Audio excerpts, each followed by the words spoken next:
Pemirsa, apa kabar? Sehat dan semangat selalu ya. Pemirsa, siapa nih yang suka makan sate? Wah, saya lihat banyak sekali nih yang tunjuk tangan nih. Ada Joko, ada Siti, ada Memunah, nah bahkan Alexander pun juga suka makan sate ya. Siapa sih pemirsa yang tidak kenal sate ya? Pasti semua sangat akrab nih dengan makanan legendaris Nusantara yang sangat digemari oleh masyarakat. Bahkan Presiden ke-44 Amerika Serikat, Barack Obama, ini menjadikan sate salah satu makanan favorit beliau. Sate? Lantas bagaimana potret usaha kuliner sate di tanah air dan seperti apa tantangan yang dihadapi seiring dengan perubahan selera dan tren pasar kuliner? Untuk membahasnya, kita akan berbincang bersama dengan seorang pelaku usaha kuliner sate, pemilik usaha Sate Blora Cirebon dan thesatai.id, Muhammad Rizky Hidayatur Rahman. Assalamualaikum Bang Riz, apa kabar? Waalaikumsalam warahmatullahi wabarakatuh. Alhamdulillah kabar baik. Aldi gimana? Sehat? Alhamdulillah, saya baik juga Bang Riz. Bang Riz sedang sibuk apa nih? Oke, kalau saya sih kesibukan sehari-hari palingan ya itu ngurusin warung, ngurusin ya sama bikin-bikin konten lah. Lagi mulai bikin-bikin konten soalnya. Mencoba membangun juga tuh yang namanya personal branding. Jadi dimulai dari bikin-bikin konten juga. Nah, kontennya itu ya sekarang sih ada beberapa podcast, ada beberapa review makanan yang khusus yang halal-halal tapi Keren, semangat terus ya Bang Riz bikin kontennya. Bang Riz, saya hari ini akan ajak pemirsa untuk mengetahui lebih dalam terkait usaha Bang Riz yaitu Sate Blora Cirebon. Karena kita semua penasaran nih Bang Riz, kok bisa Kabupaten Blora di Jawa Tengah dan Kota Cirebon di Jawa Barat disatukan melalui Sate Bang Riz yang sangat legendaris di Kota Jakarta. Nanti Bang Riz kasih tahu jawabannya ya, dan kita juga akan berbicara dengan hal menarik lainnya. Namun sebelum itu kita sapa pemirsa terlebih dahulu yuk Bang Riz. halo warga Nusantara, Assalamualaikum warahmatullahi wabarakatuh. Saya Muhammad Rizky Hidayatur Rahman, biasa dipanggil Bang Riz. Dan saya Aldi, Anda sedang menyaksikan Layanan Jakarta on TV.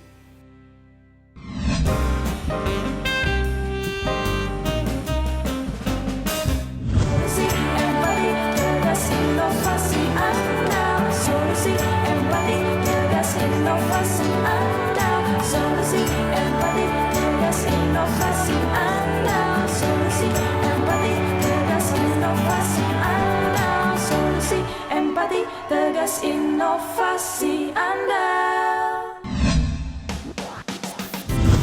Bang Riz, bagaimana sejarah berdirinya usaha kuliner Sate Blora Cirebon? Oke, jadi gini nih Di. Sate Blora Cirebon itu awalnya buka di Jakarta Pusat. Nah, kenapa namanya Sate Blora Cirebon? Jadi kebetulan pada saat itu yang buka kan kakek sama nenek, orang Cirebon. Jadi sebenarnya ini sate Cirebon, cuman bukanya di Jalan Blora Jakarta Pusat. Begitu. Nah, terus pindah ke Jalan Pemuda Jakarta Timur. Nah, dari situ Bapak nih memisahkan diri dari yang Pemuda itu, pindah ke Rawamangun tahun 87. Nah, di situ akhirnya Bapak ngelola sampai tahun 2018. Terus Bapak meninggal, nah baru saya yang gantiin di tahun 2018 itu sampai sekarang. Kalau awalnya usaha itu sih sebenarnya dulu juga sempat ini main di studio, usaha mixing mastering. Terus awal-awal juga sempat bantu-bantu juga di Kelapa Gading. Dulu ada Sate Blora juga di Kelapa Gading, punya orang tua juga. Terus akhirnya 2017 fokus di Rawamangun aja, bantu-bantu di situ. Akhirnya megang full sendiri itu di 2018 gitu. Oh, jadi Sate Blora Cirebon ini merupakan sate Cirebon yang pertama kali buka di Jalan Blora di DKI Jakarta. Begitu ya Bang Riz ya? Ya, itu dia.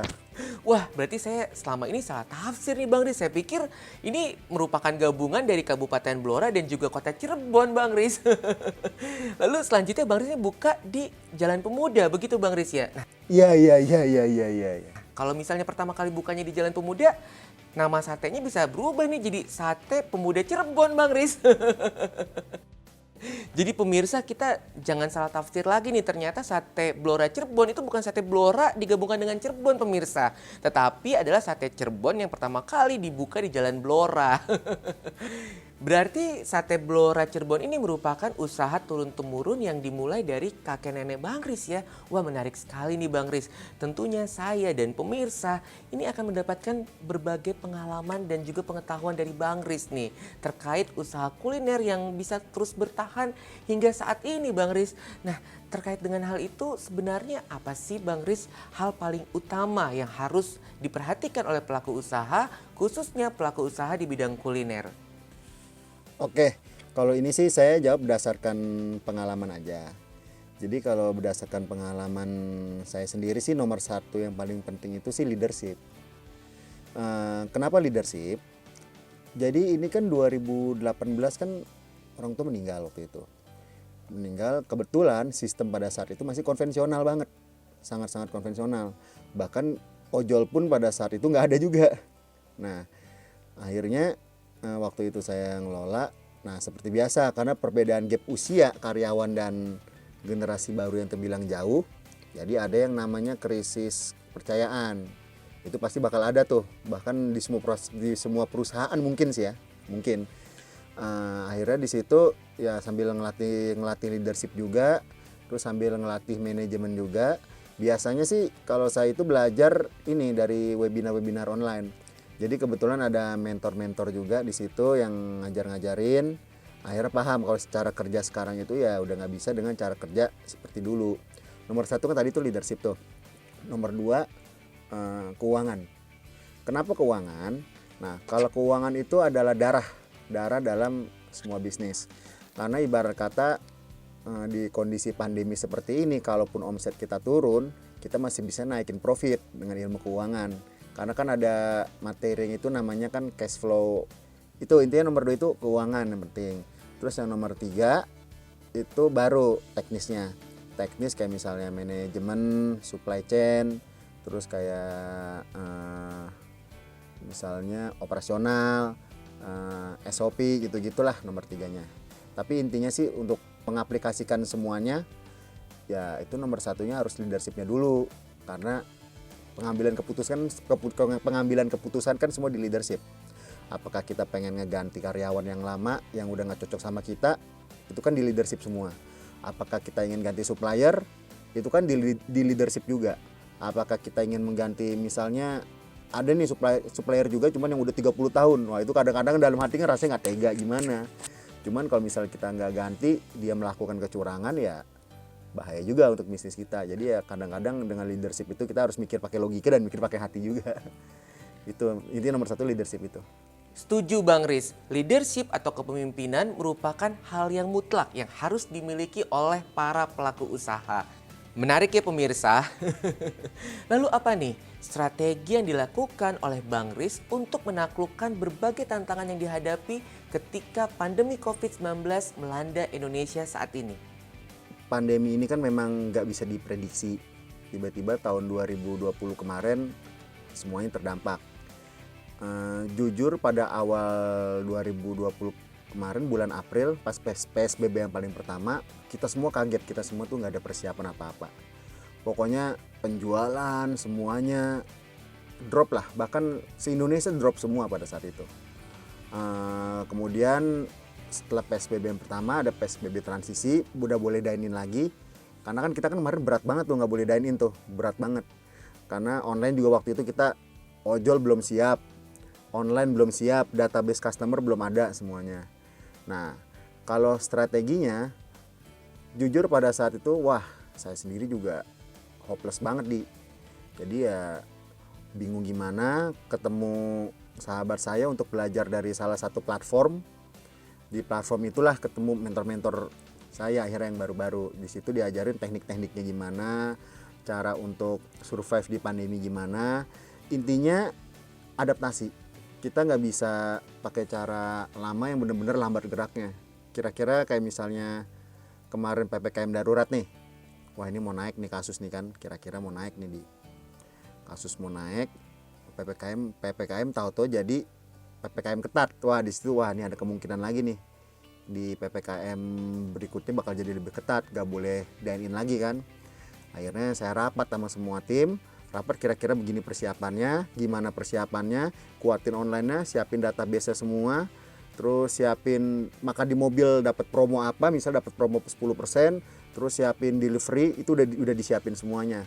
Dan akhirnya 2 minggu setelah saya persiapan itu, beneran akhirnya PPKM darurat. Nah itu kita benar-benar harus prediksi nih, kira-kira pemerintah bakal gimana nih, karena nggak bisa diprediksi nih wabah ini. Kira-kira sih ya seperti itu sih. Menarik sekali Bang Riz. Namun kita harus break terlebih dahulu ya Bang Riz. Iya. Kita kembali sesaat lagi.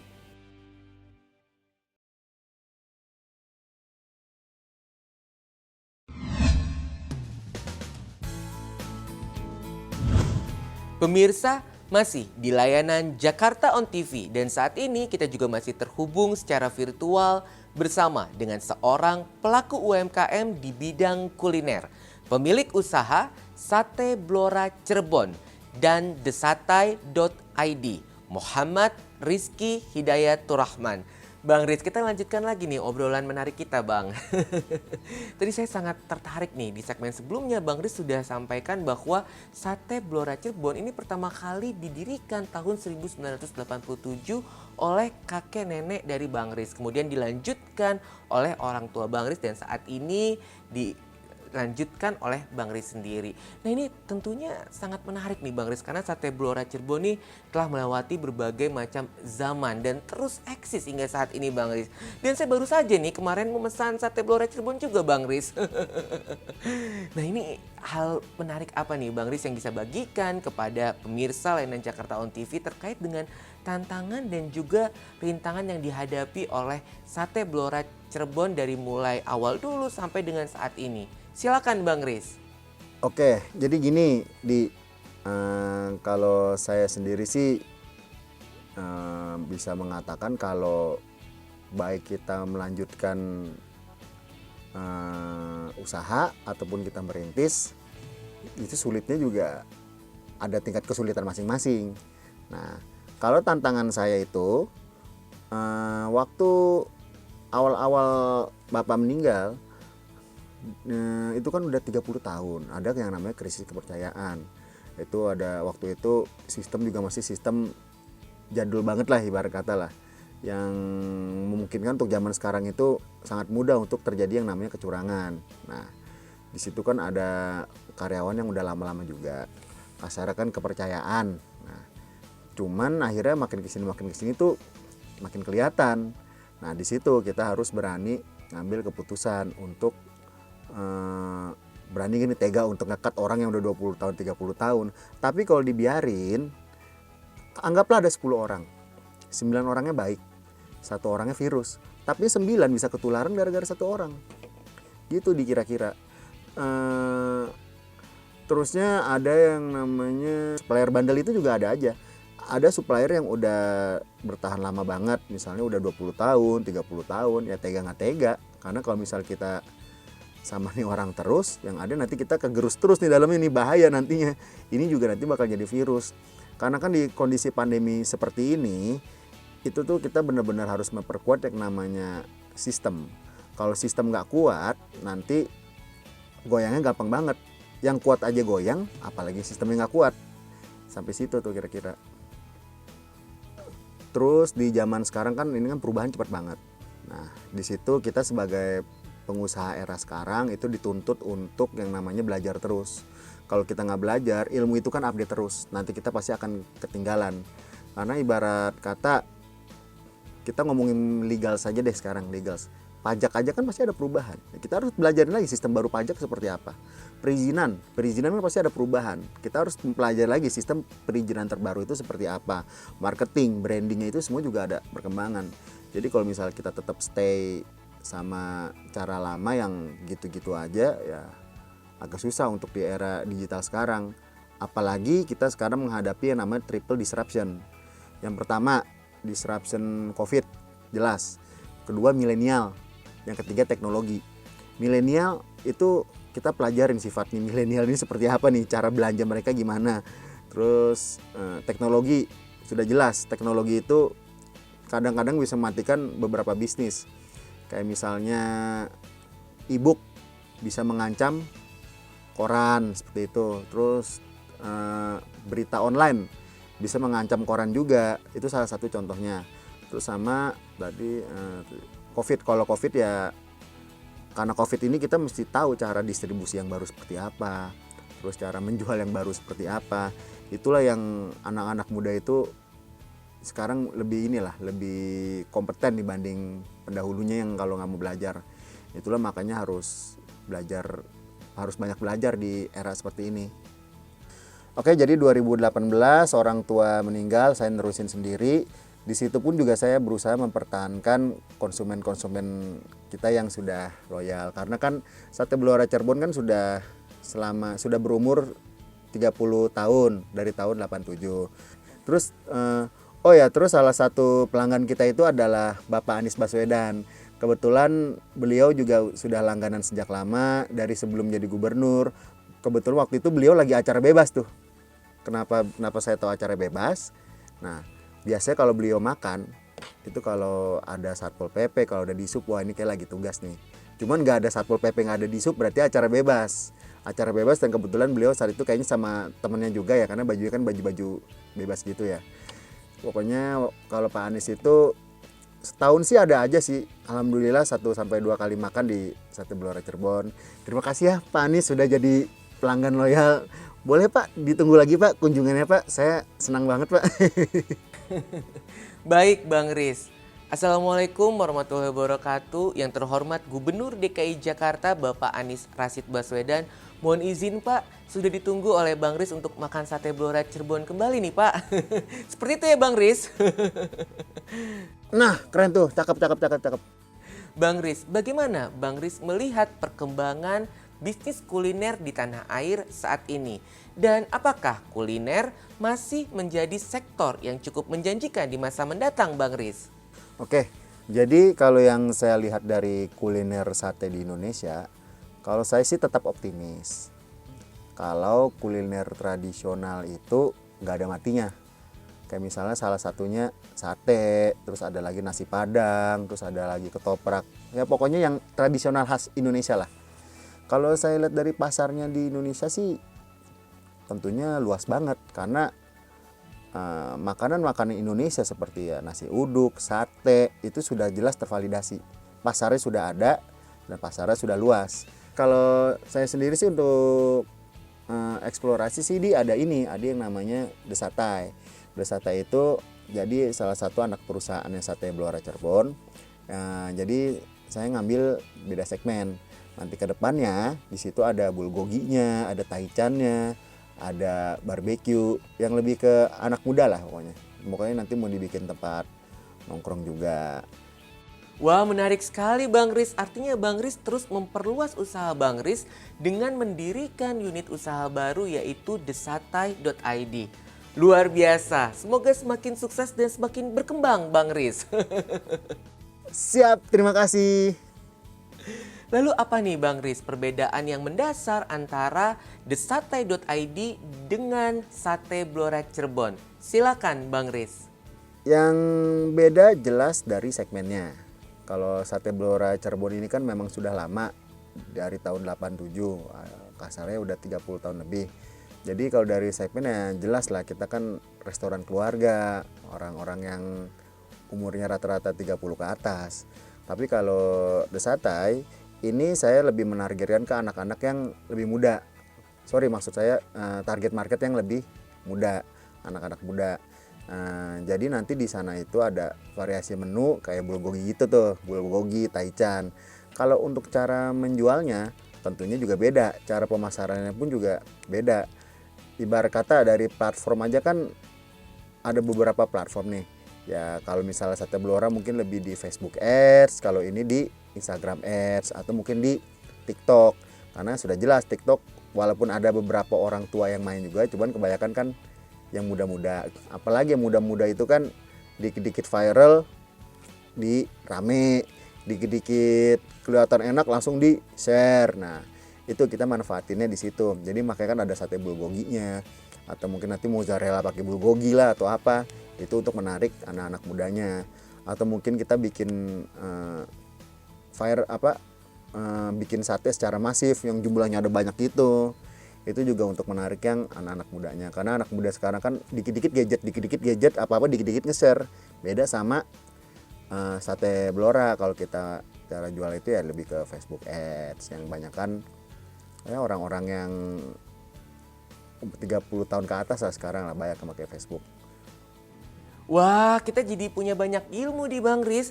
Ilmu untuk menjadi pesaing Bang Riz. Bang Riz, lalu kalau misalnya saya nih dan pemirsa ini mau menjadi pelaku usaha seperti Bang Riz, hal penting apa nih yang harus kita miliki Bang Riz? Oke, kalau dari mentor-mentor saya bilang sih intinya sih ilmu. Karena kalau misalnya kita cuma modal nekat doang, itu nggak bisa. Saya pun sendiri yang nerusin ya, ini segini saya yang nerusin nih. Waktu itu saya nggak ada ilmu, itu kacau banget. Gimana ibarat kata kalau misalnya baru-baru itu ilmu nggak ada. Nah, ilmunya itu dari mana? Nah, kita bisa buka platform-platform kayak di Instagram gitu. Itu kan ada banyak platform kayak mentor-mentor makanan atau mentor-mentor bisnis, di situ udah banyak. Tapi kalau dari salah satu mentor saya bilang itu sih namanya Pak Yuzak Mahya. Itu intinya tuh kita ngerti keuangan sih, keuangan juga. Karena keuangan itu adalah darah dalam sebuah bisnis. Kalau kita nggak ngerti keuangan, mau omsetnya miliaran, tahu-tahu profitnya nggak ada, wah itu yang bahaya. Itu uangnya kan kemana-mana, kan kita harus tahu tuh sumbernya dari mana. Baru kan operasional, terus SOP gitu-gitu kan nanti kan ikut. Terus sambil belajar juga bisa kok gitu. Kita kembali sesaat lagi.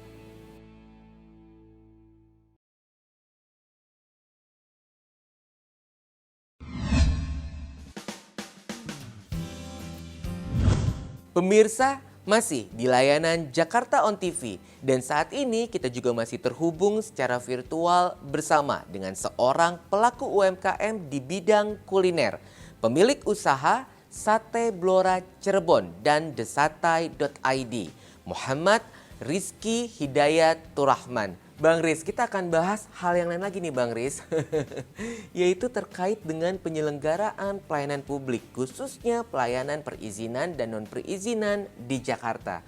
Berdasarkan pengalaman Bang Riz, semudah apa sih pelayanan perizinan saat ini di Jakarta? Oke, jadi gini kalau layanan perizinan sekarang sih yang saya rasain sih enak banget ya. Karena kan dulu kan mau nyari info aja kan susah banget, mesti bolak-balik sana sini. Kalau sekarang sih udah enak, kita tinggal ngetik misalnya cara bikin izin di Jakarta. Nah, di Google tuh udah keluar tuh kayak misalnya Instagramnya layanan Jakarta. Nah, di situ informasi lengkap semua. Terus pokoknya mau informasi apa aja tentang layanan Jakarta tuh ada semua di situ. Kemarin juga bulan Februari 2021 saya bikin izin melalui online, itu enak, cepet banget. Pokoknya mantap deh, diakuin cepet banget deh.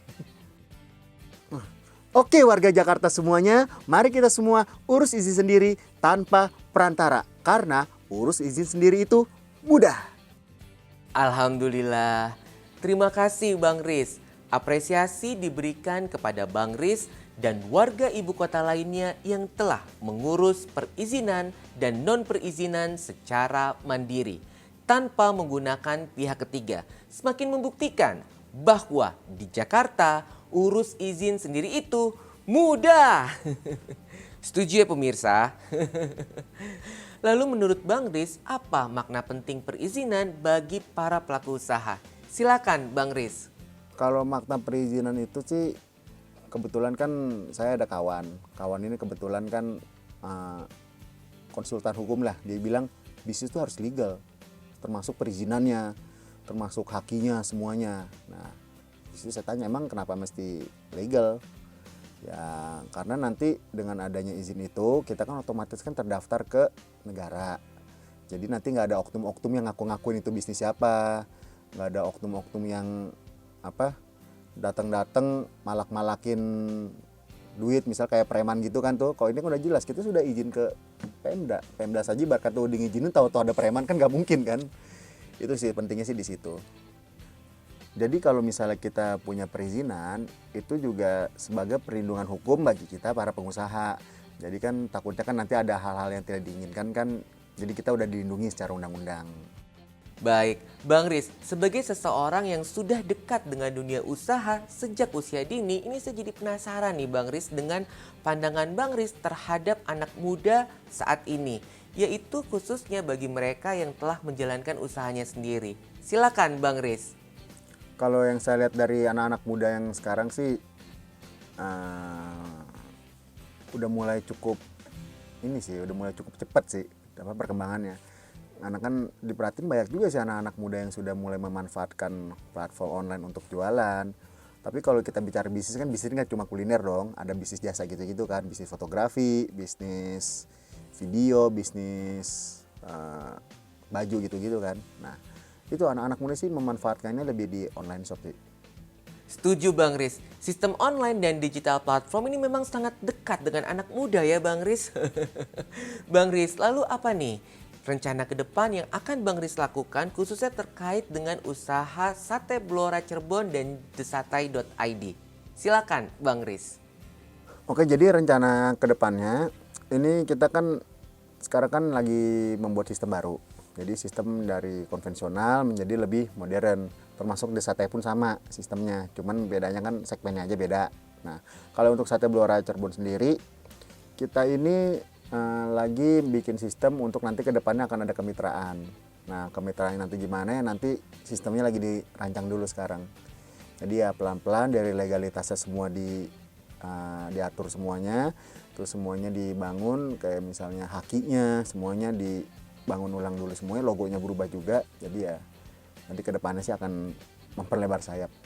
Ya kira-kira gitu sih nanti ke depannya kan ya intinya sih lebih ke kemitraannya.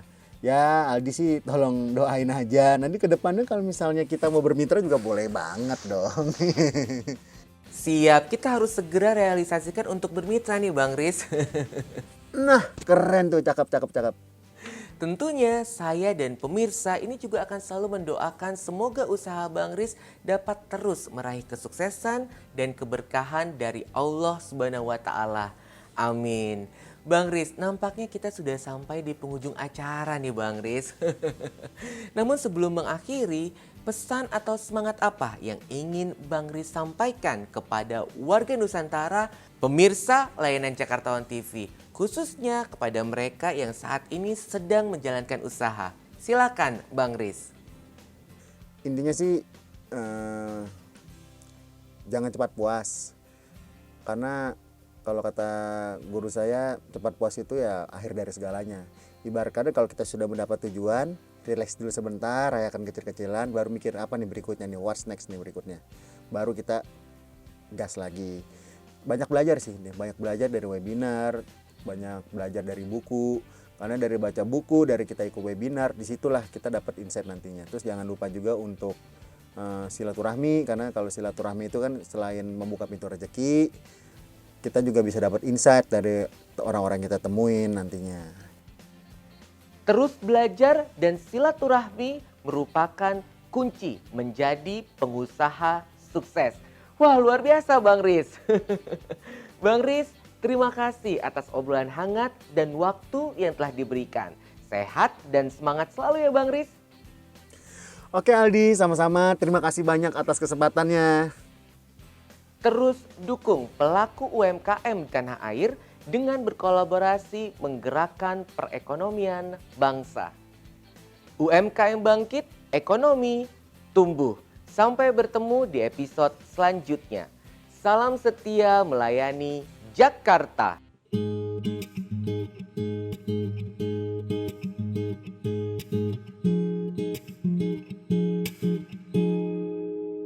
Bila cinta menggugah rasa begitu indah mengukir hatiku, menyentuh jiwaku, hapuskan semua gelisah. Duhai cintaku, duhai pujaanku, datang padaku, tetap di sampingku.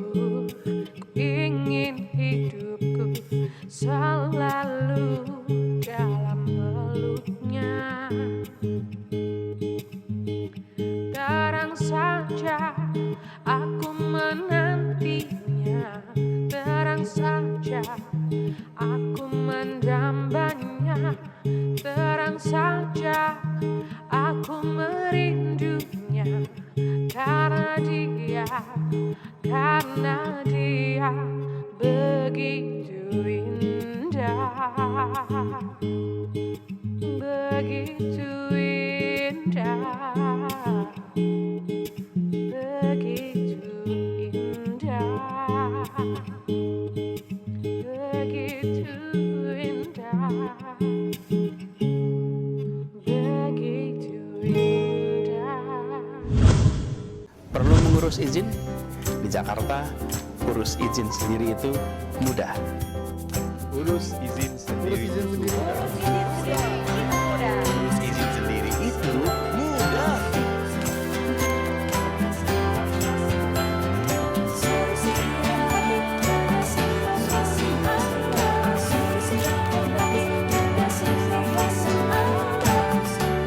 Empati, inovasi Anda.